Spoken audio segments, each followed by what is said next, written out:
नमस्कार दोस्तों, आप देख रहे हैं केमिस्ट्री की क्लासेस और मैं हूं लोमेश शर्मा। अब तक हमने इस चैप्टर में हेलो एल्केन के जो यौगिक पढ़े हैं उन सभी यौगिकों में केवल एक हैलोजन व्युत्पन्न उपस्थित है। केवल एक halogen, fluorine, chlorine, bromine, hydrogen में से किसी में से भी एक होगा। अब हम पढ़ने जा रहे हैं चैप्टर का दूसरा भाग, जो है डाई हैलोजन व्युत्पन्न। ये जो चैप्टर है आपके डाई हैलोजन व्युत्पन्न, ये जो भाग है इस चैप्टर का, इसमें एक ही कार्बन परमाणु पर दो हैलोजन परमाणु उपस्थित होंगे। ठीक है, किस प्रकार से होंगे देखो आप। किसी एल्केन के दो हैलोजन परमाणुओं द्वारा प्रतिस्थापित कर दी जाए तो प्राप्त यौगिक डाई हैलोजन व्युत्पन्न कहलाता है। यानी कि दो हाइड्रोजन परमाणुओं का प्रतिस्थापन दो हैलोजन परमाणुओं द्वारा किया जाता है तो उसको हम कहते हैं डाई हैलोजन व्युत्पन्न। इनका जो वर्गीकरण है वो तीन प्रकार से किया गया है। पहला जो है वो उसको हम बोलते हैं जैम डाइहैलाइड। जैम डाइहैलाइड वे कार्बनिक यौगिक हैं जिनमें दोनों हैलोजन परमाणु किसी एक ही कार्बन पर उपस्थित होंगे। दोनों हैलोजन परमाणु किसी एक ही कार्बन परमाणु पर अगर उपस्थित है तो उसको बोलते हैं हम जैम डाइहैलाइड।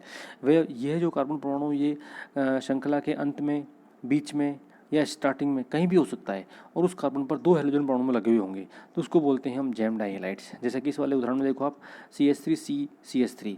ठीक है, ये एक श्रृंखला है प्रोपेन के नाम की। इस बीच वाले कार्बन पर दो हैलोजन परमाणु लगे हुए हैं तो ये क्या हो गया, जैम डाइहैलाइड का उदाहरण हो गया। ठीक है, इसको बोलते हैं हम जैम डाइहैलाइड। ये इनके नाम लिखे हुए हैं। इसको बोलते हैं एथिलीडिन क्लोराइड क्योंकि दो कार्बन है, और ये है आइसोप्रोपिलिडीन क्लोराइड क्योंकि तीन कार्बन है इसके अंदर। ठीक है, और दूसरे कार्बन पर श्रृंखला हो रही है इसलिए आइसो शब्द का उपयोग किया गया है। दूसरा प्रकार होता है इसका, इसको हम बोलते हैं जैम डाइहैलाइड के बाद में विसिनल डाइहैलाइड, विस डाइहैलाइड। इसका नाम है विस डाइहैलाइड, पूरा नाम है विसिनल डाइहैलाइड। इसमें दोनों हैलोजन परमाणु जस्ट पास वाले कार्बन परमाणुओं पर उपस्थित होते हैं। जैसे ये वाला उदाहरण देखो आप, CH2CH2, जस्ट पास वाले कार्बन परमाणु पर एक Cl और दूसरा Cl उपस्थित है। CH3CH इसमें ये वाला दोनों हैलोजन परमाणु पास वाले कार्बन परमाणुओं पर लगे हुए हैं अगर, तो उसको बोलते हैं हम विसिनल डाइहैलाइड। ये इसके अंतर्गत सारे उदाहरण आएंगे विसिनल डाइहैलाइड में। और तीसरा होता है अल्फा ओमेगा डाइहैलाइड। यदि कोई भी दो हैलोजन परमाणु प्रथम और अंत वाले कार्बन परमाणु पर लगे हुए हों तो उसको बोलते हैं हम क्या, अल्फा ओमेगा डाइहैलाइड। क्या लिखा हुआ है देखो, कार्बन श्रृंखला के प्रथम एवं अंतिम कार्बन परमाणु पर हैलोजन परमाणु जुड़ा हुआ हो तो उसको बोलते हैं अल्फा ओमेगा डाइहैलाइड। तो ये तीन प्रकार के हो गए, जैम डाइहैलाइड, विस डाइहैलाइड, अल्फा ओमेगा डाइहैलाइड। ठीक है, अब देखो हम इनकी विरचन की विधियाँ पढ़ते हैं। सबसे पहले विरचन की विधि है जैम डाइहैलाइड की। जैम डाइहैलाइडों का निर्माण कैसे किया जाता है, तो पहली विधि है जैम डाइहैलाइडों का निर्माण की कार्बोनिल यौगिकों से। अब ये कार्बोनिल यौगिक क्या होते हैं, वे जितने भी यौगिक पूरी की पूरी कार्बनिक केमिस्ट्री के अंदर वे सभी यौगिक जिनके अंदर C डबल बॉन्ड O समूह होगा वो सारे कहलाएंगे कार्बोनिल यौगिक। C डबल बॉन्ड O समूह जिन भी यौगिकों में होगा वो कार्बोनिल यौगिक का उदाहरण होगा। ठीक है, अब देखो इनकी अभिक्रिया कैसे करानी है, PCl5 से। ये है CH3CHO, है ना, RCHO, एल्डिहाइड है ये, मतलब कि एक एल्डिहाइड है, CHO समूह लगा हुआ है इसके अंदर। तो इसकी अभिक्रिया जब PCl5 से कराई जाती है तो PCl5 में 5 Cl परमाणु है। एक तो बन जाएगा POCl3, ये बाहर निकल जाएगा, जिसको बोलते हैं फॉस्फोरस ऑक्सीक्लोराइड। ध्यान रखना, इसका नाम है फॉस्फोरस ऑक्सीक्लोराइड। और C डबल बॉन्ड O, क्योंकि कार्बन की संयुक्ता 4 होती है तो एक ऑक्सीजन जब बाहर निकलेगा तो इसकी जो दो श्रृंखला हैं यहाँ पर उड़ जाएंगे 2 Cl परमाणु और बन जाएगा जैम डाइहैलाइड। ठीक है, जैसे ये एसिटाल्डिहाइड है, इस यौगिक का नाम है एसिटाल्डिहाइड। इसकी अभिक्रिया PCl5 से कराई तो उसने बनाया एथिलीडिन क्लोराइड। दोनों सील परमाणु यहाँ रख गए, CH3 की जगह पे था, H की जगह पे था। आ गई बात समझ में आपको। नेक्स्ट उदाहरण देखिए आप इसके अंदर, ये है एसीटोन। पहले हमने लिया था एल्डिहाइड, एसिटाल्डिहाइड, अब हमने लिया है एसीटोन। ठीक है, CH3COCH3। इसकी अभिक्रिया PCl5 कराई तो ये वाला ऑक्सीजन यहाँ से हट गया POCl3 बनाने के लिए, और इससे C पे 2 Cl अटैच हो गए, है ना। तो ये बन गया आपके क्या, आइसोप्रोपिलिडीन क्लोराइड। दूसरी विधि है एल्काइनो से। एल्काइनो का मतलब होता है त्रिबंधित यौगिक, CH triple bond CH, alkyne, ethyne. ठीक है, तो इसका नाम है एथाइन। एथाइन के अभिक्रिया जब HCl से कराते हैं तो CH3CHCl। ये जो यौगिक है इसमें CH वाला, इस कार्बन परमाणु पर 2 Cl लग जाएंगे यहाँ पर। ठीक है, आगे बस समझ में आपको, डायरेक्ट योग हो रहा है इसके अंदर हैलोजन अम्लों का, है ना। जैसे CH3, ये है प्रोपाइन, CH3CH तो ये जो बीच वाला कार्बन है जिसमें एक सिंगल कार्बन है, इस सिंगल कार्बन पे 2 Cl लग जाएंगे, एक ये लग गया, एक ये लग गया। इस प्रकार से हम एल्काइनों द्वारा भी जैम डाइहैलाइडों का निर्माण कर सकते हैं।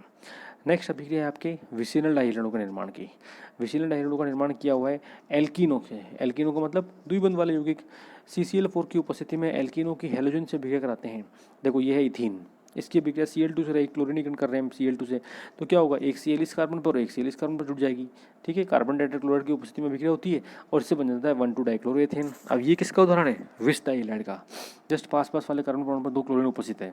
ठीक है, एक और है ग्लाइकोल द्वारा। देखिए ग्लाइकोल का उदाहरण आपको याद रखना पड़ेगा। ग्लाइकोल का उदाहरण मतलब कहने का ये है कि इसका सूत्र आपको याद रखना पड़ेगा ग्लाइकोल का। इसका नाम है एथिलीन ग्लाइकोल, CH2OH ये इसका नाम है। इसकी अभिक्रिया जब PCl5 से कराई गई तो उसके दोनों OH बाहर निकल गए। एक ने बनाया POCl3, एक ने बनाया HCl। ठीक है, फॉस्फोरस ऑक्सीक्लोराइड HCl बन जाएंगे। और PCl5 के 2 Cl, एक CH2 पे यहाँ लग जाएगा और एक CH2 पे यहाँ लग जाएगा। इससे बन जाएगा ये वाला यौगिक, इसको बोलते हैं एथिलीन क्लोराइड। ठीक है, ये है ग्लाइकोल का निर्माण, ग्लाइकोल द्वारा निर्माण किया हुआ है। ठीक है, जस्ट 2 कार्बन परमाणु के पास वाले अगर कार्बन पर 2 OH समूह उपस्थित होते हैं तो उसको बोलते हैं एथिलीन ग्लाइकोल। अब हम देखते हैं अल्फा ओमेगा डाइहाइलाइडों का निर्माण। बहुत इंपॉर्टेंट अभिक्रिया है ये, जिसका नाम है हुंस डीकर अभिक्रिया। ये एक नाम वाली अभिक्रिया है। ठीक है, वैज्ञानिक के नाम पर ये अभिक्रिया, उसको बोलते हैं हुंस डीकर अभिक्रिया। देखो ये अभिक्रिया कैसे होती है इसको आपको समझना है। कार्बन टेट्राक्लोराइड की उपस्थिति में ये अभिक्रिया होती है। ठीक है, होता क्या है, डाई कार्बोक्सिलिक अम्लों के सिल्वर लवण की क्रिया। अब ये डाई कार्बोक्सिलिक अम्लों का सिल्वर लवण क्या होता है। ठीक है, देखो ऐसे कोई भी होगी जिनके अंदर 2 COOH समूह उपस्थित हों, COOH और COOH, उनको बोलते हैं डाई कार्बोक्सिलिक समूह। ठीक है, अब इनके ये जो H वाला भाग है, इस H को हटा दिया हमने, इसको रिप्लेस कर दिया और यहाँ पर हमने सिल्वर लगा दिया, इधर भी सिल्वर लगा दिया, इधर भी सिल्वर लगा दिया, तो क्या बन जाएगा, COOAG। इसको बोलते हैं डाई कार्बोक्सिलिक अम्लों का सिल्वर लवण। ठीक है, कि अभिक्रिया ब्रोमीन से कराने पर, किससे कराने पर इसकी अभिक्रिया, ब्रोमीन से, मतलब कि Br2 से। ये Br2 से इसकी अभिक्रिया करा दी हमने, यहाँ Br2 से CCl4 की उपस्थिति में हो रही है, Br2 से इसकी अभिक्रिया हो रही है, तो अल्फा ओमेगा डाइहाइलाइड प्राप्त होते हैं। इसको बोलते हैं हुंस डीकर अभिक्रिया। याद रखना, ये अभिक्रिया आगे के चैप्टरों में कई बार आएगी, केवल क्रियाकारक बदल जाएंगे, जो प्रक्रिया है वह वही रहेगी, है ना। अब देखो इसके अंदर क्या हो रहा है, ये है डाई कार्बोक्सिलिक यौगिक का सिल्वर लवण, है ना, एडिपिक अम्ल का सिल्वर लवण। एडिपिक अम्ल का मतलब क्या होता है, HCOO CH2 यहाँ पर बीच में आते हैं 4 बार, ये 4 बार CH2 आ गए और वापस से आता है COOH, तो दोनों तरफ COOH होंगे और बीच में 4 बार CH2 आएगा, इसको बोलते हैं एडिपिक अम्ल। ये बहुलक बनाने में भी काम आता है। ठीक है, तो ये है एडिपिक अम्ल। ठीक है, अब देखिए आप, ये एडिपिक अम्ल जो हमने लिया है, ये CH2 ये 4 बार आ गए, C=O आ गया, C=O आ गया, H को हटा के हमने यहाँ लगा दिया सिल्वर, तो ये हो गया एडिपिक अम्ल का सिल्वर लवण। इसकी अभिक्रिया हमने Br2 से कराई कार्बन टेट्राक्लोराइड की उपस्थिति में। देखो क्या क्या होता है इसके अंदर, यहाँ से AgBr बनेगा, ये 4 Br ध्यान रखना, AgBr बनेगा, 2 CO2 के अणु बाहर निकल जाएंगे, ये CO2 निकल गया एक और 2 AgBr बन गए। अब 2 Br बचे हुए भी, ये दोनों Br जो बचे हुए हैं ना, ये Ca यहाँ पर और यहाँ पर अटैच हो जाएंगे, इससे बन जाएगा अल्फा ओमेगा डाइहाइलाइड।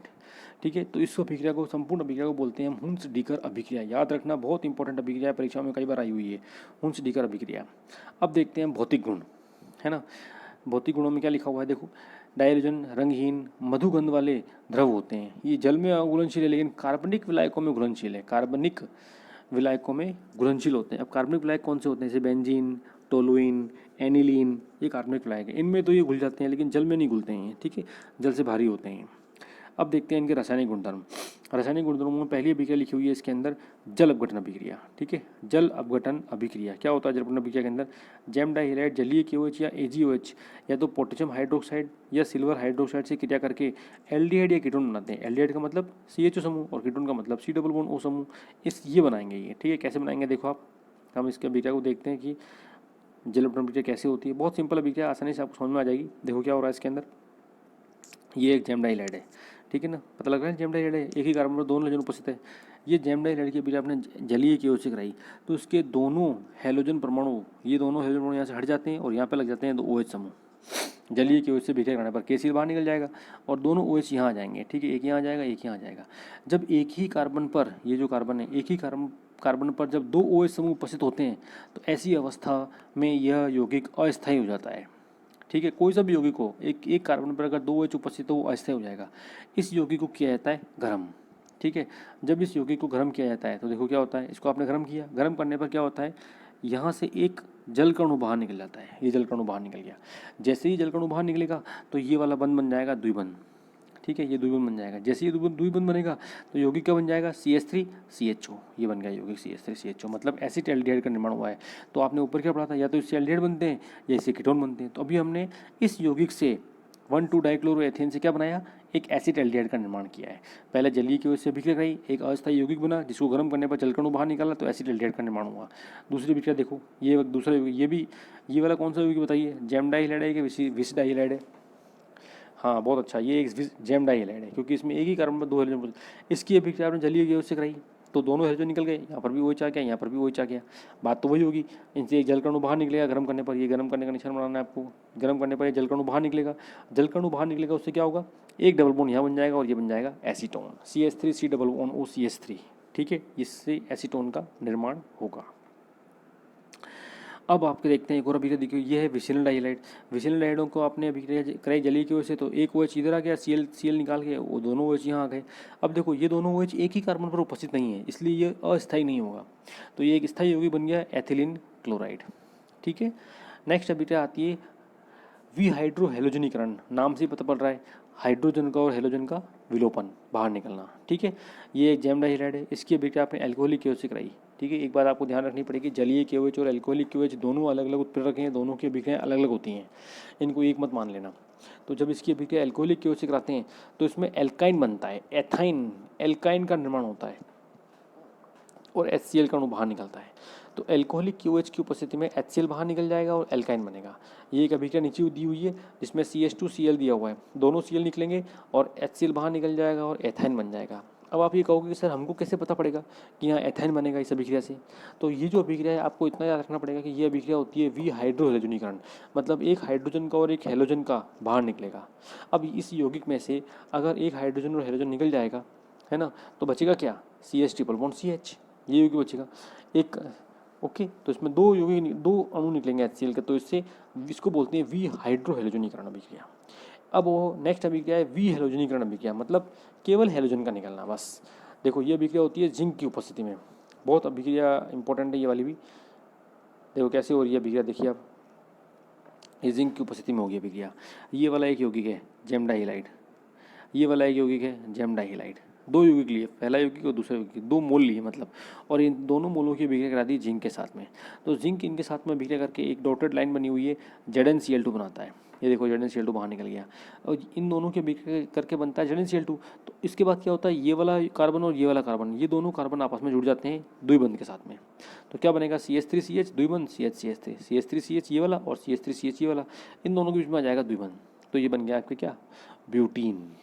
ठीक है, एक दूसरा अभिक्रिया देखो CH2Cl इसकी अभिक्रिया जब जिंक से होगी तो ZnCl2 बाहर निकल जाएगा, ये ZnCl2 बाहर निकल गया और दोनों कार्बन के बीच में द्विबंध आ जाएगा, तो ये बन जाएगा CH2 मतलब कि इथीन का निर्माण होगा इसके अंदर।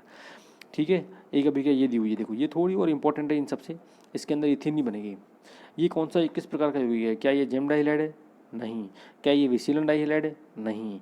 तो ये क्या हुआ, अल्फा ओमेगा डाइहाइलाइड। ठीक है, ये है अल्फा ओमेगा डाइहाइलाइड। इसकी अभिक्रिया जब जिंक से कराई जाती है तो ZnCl2 बाहर निकल गया। जब ZnCl2 बाहर निकलेगा इस तरीके से तो ये दोनों कार्बन जुड़ जाएंगे, इससे बनेगा एक साइक्लोपेंटेन। जो यौगिक बन रहा है उसका नाम क्या है, साइक्लोपेंटेन। ठीक है, 5 कार्बन वाला साइक्लोपेंटेन का निर्माण हो रहा है इसके अंदर। तो इस प्रकार आपने जैम डाइहाइलाइड, विसिलन डाइहाइलाइड, अल्फा ओमेगा डाइहाइलाइडों के निर्माण की विधियाँ, उनके भौतिक गुणधर्म और रासायनिक गुणधर्म के बारे में भी आपने पढ़ा है।